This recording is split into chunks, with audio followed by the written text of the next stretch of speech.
Clearly, the Pelicans want to ruin everybody's holiday season. Another loss, another blowout. But this time, nah, I'm not letting this slide. So we got to break this down right now in a Pelican scoop. Y'all know what to do. Cue my music! The buzzer got it! This is the Pelican Scoop with Jordan Kitchens, breaking down everything under the sun about your New Orleans Pelicans. Smash that like button, leave a comment, and subscribe to stay on top of your Pels content. Now, running point, here's Jordan. What's good, YouTube? Welcome back to another edition of the Pelican Scoop. I am your host with the most, Jordan Kitchens, and ladies and gentlemen, another loss, another blowout. The Pelicans have to rip the Band-Aid off. Get silly Willie out of here. I don't give a damn about those 2 wins last week or whatever. It's a brand new week. Well, forget the brand new week. You just lost to the Spurs the last couple days ago. But still, at the same time, when is enough enough? As you see from the thumbnail, when is enough enough? Last night, the Pelicans played the Phoenix Suns.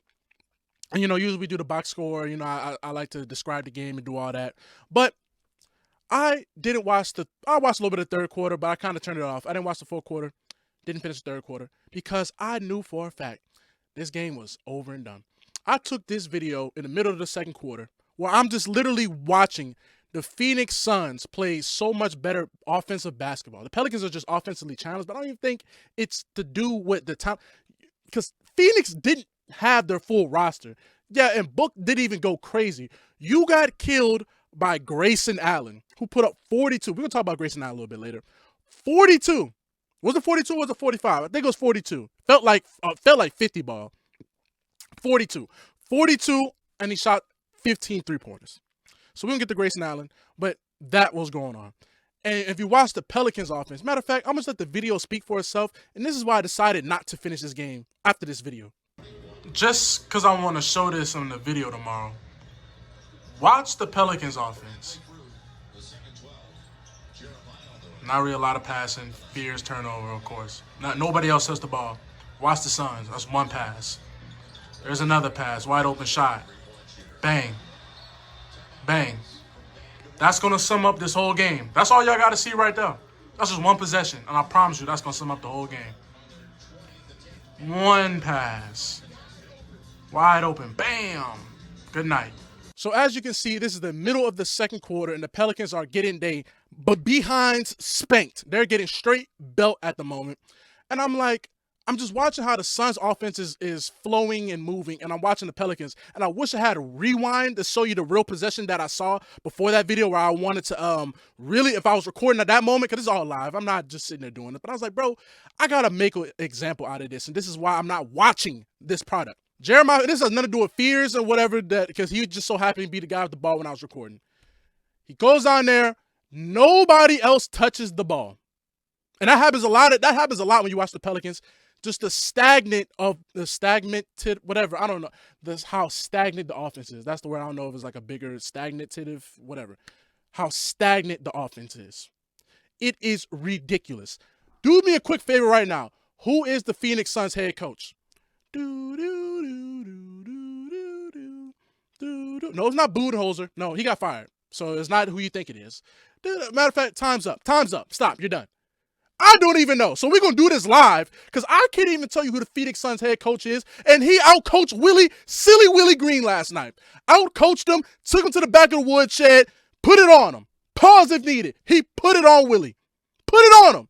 Let's see who the Phoenix Suns head coach is, because I have no clue. We are doing this live. Who is the Phoenix Suns head coach? Who is it? His name is Jordan Ott. Do you know who the hell is Jordan Ott? That is the head coach of the Phoenix Suns. I don't even know what this guy looks like. I've never heard of him. He previously was an assistant head coach on the Cleveland Cavaliers, so he comes from the Kenny Atkinson tree. Ott has nearly 2 decades of coaching experience with 12 years spent in the NBA. This is the head coach of the Phoenix Suns, and he coached circles around Silly Willie. Circles between how their offense flows, between attacking mismatches. Jordan Hawkins, I don't ever want to see you again in my life. So serious. And it's a shame because your name is Jordan. We share a name. We're supposed to be J brothers. We're supposed to be Eskimo brothers, brother. We're supposed to be kin. We're supposed to be connected. And you make me don't like you. You make me don't like you. You make me don't like you. and you're a Jordan. I'm supposed to love you. Championship pedigree, UConn, baby Ray Allen, Jordan Hawkins last night. And this loss ain't on Hawkins or any type of Hawkins lost the Pelicans. This was a total team ass off. But before we dive into where we really need to be discussed, Jordan Hawkins last night played 16 minutes, had a team worst -18 in 16 minutes. My brother, 1 point, 1 rebound, 0 for 3 from the field, 0 for 2 from 3, 1 for 3 from the free throw line, a turnover, a foul, and 0% field goal percentage because he didn't make a bucket. I never want to see you again in my life. We let Antonio Reeves go for this guy. I'm not even saying like Antonio Reeves was some world beater, but there's so many other guys that you just let walk out. Brandon Boston Jr. was better than Jordan Hawkins, and he's not even in the NBA. You're telling me this is an NBA player? This brother put up 1-1, 0 for 3, or really 0 for 5, 0 for 3 from the field, 0 for 5 from 3. He put up 1-1. I promise you, I could have hopped off my couch 2 beers deep and got you 1 rebound and 1 point last night in an NBA game. And I'm not acting like I'm LA Fitness LeBron James, but I'm telling you, I can get you 1 rebound. Damn it, it can fall in my hands. This guy's getting paid millions of dollars holding up a roster spot for people that deserve a roster spot. He put up 1-1. This brother put up a grilled cheese sandwich. This brother put up a sandwich, 2 pieces of bread, and a piece of cheese. Grilled cheese. No meat, no nothing, no condiment, no nothing. Grilled cheese, 1 point, 1 rebound. What are you doing? What do you practice? What do you do in the off season? What do you do? What do you do? What do you do? The only thing Hawkins needs to be doing is practicing going to barber school or something. It's over. This basketball stuff is over, my dog. You need to go figure out what's your next stop in life. What are you going to do for the next part of what is your next journey in life? Because this basketball ain't it. This ain't it, brother. This ain't it. But we're not done there. So, of course, I didn't finish the game. I told y'all where I was like, bro, I'm done with this. I'm not finna watch this product. And obviously, the Pelicans get blown out. I didn't even tell you the final score of the game. The Pelicans didn't score 100, though, again. Didn't score 100. Final score of the game last night was 121-98. Another game where you didn't score 100 points. Another game where you get blown out. So, out of your 8 losses, 4 of them have been blowouts. That must be some type of all-time record. And Silly Willie still has a job currently at basically 9 o'clock on Tuesday. Let's keep going, though. So, like I said, I didn't finish the game, and apparently there was a little kerfuffle at the end, a couple words said between Dylan Brooks and my rookies, and let me just show the clip, and I'm going to show you what Fierce had to say about that after, and then I really want to just wrap this video up. You can see this coming. Right. You can see this coming.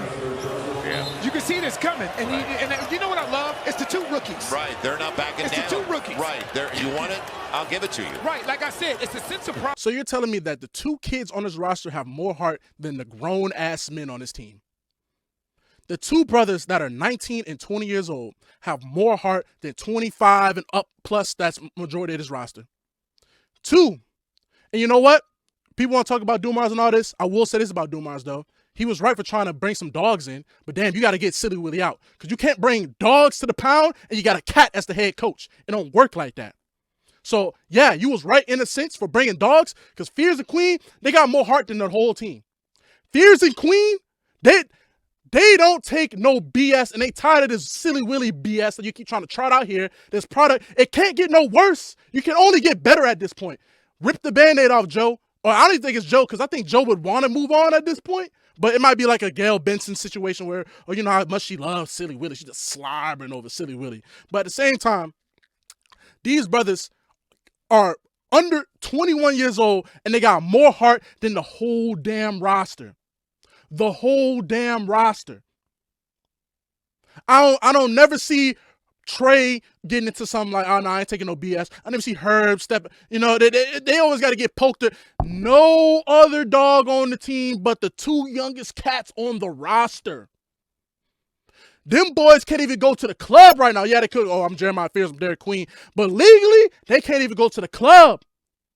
Legally, they can't go to the gas station and go buy a pack of Gars or go buy some EJ, some Parmesan Masson.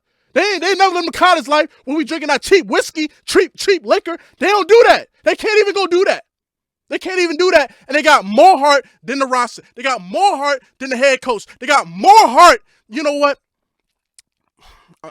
I'm layered up because it's freezing outside. I'm starting to sweat. Like I'm off a jigger right now. Pop the molly. I'm sweating. So this is what Fierce had to say about that altercation after the game. Keep in mind, these brothers aren't even 21 years old, and listen to what they talking about. Listen to what they have to say. This is this team to continue to play with fight, especially when teams are trying to push you guys around like they were in the fourth. Yeah, it's definitely important.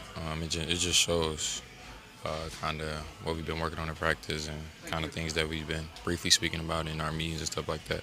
Just continue to go out there and fight, continue to be aggressive, and don't let nobody try to bully us. No matter what's going on, no matter score, no matter if we're up or down, no matter it's a close game, just don't let nobody try to punk you and don't let nobody try to bully you as well. And continue to play with that fight throughout the whole game, whether you up or down.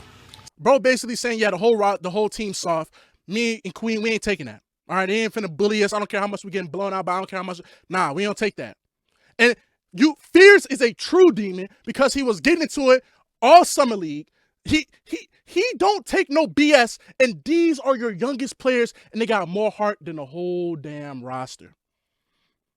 Silly Willie is incompetent. Silly Willie puts no type of confidence into the team. The team just doesn't care. And I can't keep watching a product of a team that doesn't care.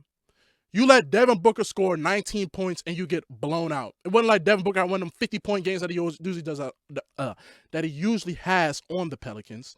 No, you let Grayson Allen, who looks like a U.S. Senator, Grayson Allen, who looks 40 years old, put up 42 points, shot the ball 12 for 17 from the field, 10 for 15 from three, 70% from the field. This man, I mean, just like, at what point do you try and get the ball out of his hand? Do you like, he's not going to beat us? No, Silly Willie don't adjust. He keeps trying out there Kevon Looney. When Derik Queen is clearly your best offensive player, yeah, Trey's but like, he's like a generator, right? Get the ball to Queen, let him set everybody up. It's a couple times he's been supposed to say, this, whatever. He's a rookie, he's going to learn. But it's just, I don't even want to talk X's and O's. I showed y'all the video earlier. What more X's and O's do you need to see than that? Suns, if you just go watch if you didn't watch the game, I'm pretty sure the YouTube highlights will do you a favor. Watch how the Suns pass the ball. It's just constant motion in the offense, constant pass. They kind of played the Warriors a little bit. Find open man. Pelicans. Dribble the air out the ball. 5 seconds left on the shot clock. Here's a grenade. Get it up, Trey. Here's a grenade. Get it up, Herb. Here's a grenade. Jose, go up with 4 seconds left. When is enough? You're going to piss this season away already and give Atlanta a top 5 pick because you don't want to go be proactive and make a change when clearly this isn't working. Clearly it's done. It's done. Y'all get down in the comments if you made it this far in the video. I've been your host of the Mo Jordan Kitchens. Just discuss it, but I'm not surprised in any type of way. I'm just disgusted because it's the same thing over and over again, and nothing changes. He always talk about, we're going to do this and do this, and they never do it. The team clearly has given up on this man. When is enough? But you're hosting the Mo Jordan Kitchens. Drop a like, comment down below, whatever you got to say. I'm signing out, man. Peace.